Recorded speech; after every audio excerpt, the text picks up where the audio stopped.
Sibanga izwe ngelone lethu esingalidalanga ke phela adalwa ngumdali thina. Sibanga izwe ngelone lethu esingalidalanga ke phela adalwa ngumdali. Mdali, wena wathi ubusisiwe ohlalele eqinisweni ngokweqiniso nami ke ngiqinisile ngithi kini ngala maqiniso ngizakoniqaphelisa. Ongaphilile ngenxa yokena ngizofana nodokotela ngizakumlapha.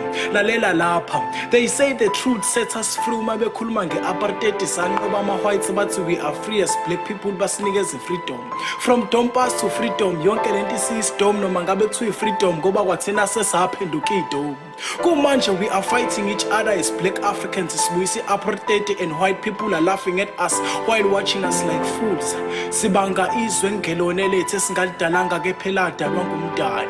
Umdali wasidala ngomfanekiso wakhe lokho kusenza sibe ngabantwana bomuntu oyedwa. Kepha umuntu omnyama usazicabangela yedwa. Ebhize bheda. Ngale nkondlo ngizokhuluma amaqiniso ongenakho ukuncenga. Sonke la emhlabeni singabo kufika futhi sisazohamba. What I really don't understand is bashawelana bokufika ngoba nabo basazohamba. Just like any other person ophila kulomhlaba sisazohamba. Kule situation akunamanga engizowaqamba. So if ungazona neqiniso kushuthi hayi usazothamba. Sibanga izwe ngelone lethu esingalidalanga ke phela adalwa ngumdali.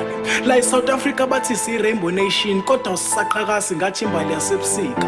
Usungaphika ukuthi we are black Africans of one continent whether we like it or not. But most of the things happening in this country are not fair. Life is not fair. Most of the people say labantu babathathela imisebenzi yabo la South Africa, but these people are also Africans. Just like any one of us, we are all Africans, so we gain the rights in order to work like South Africa.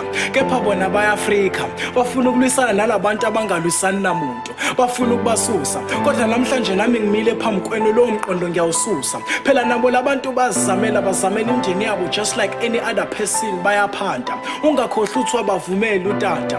Well yeah, siyazizwa ikhalo zenu but violence doesn't resolve a thing, so let these people live in peace, not in pieces. Mabanga shawa, mabanga bulawa. Just remember that we are not Africans because we were born in Africa. We are Africans because Africa was born in us as a continent. I'm standing up for us as Africans. Sibanga izwe ngelone lethu esingalidalanga ke phela dalwa ngumdali. Unkamodera arts. Our brothers, black brothers in South Africa are chasing us, calling us foreigner in our continent.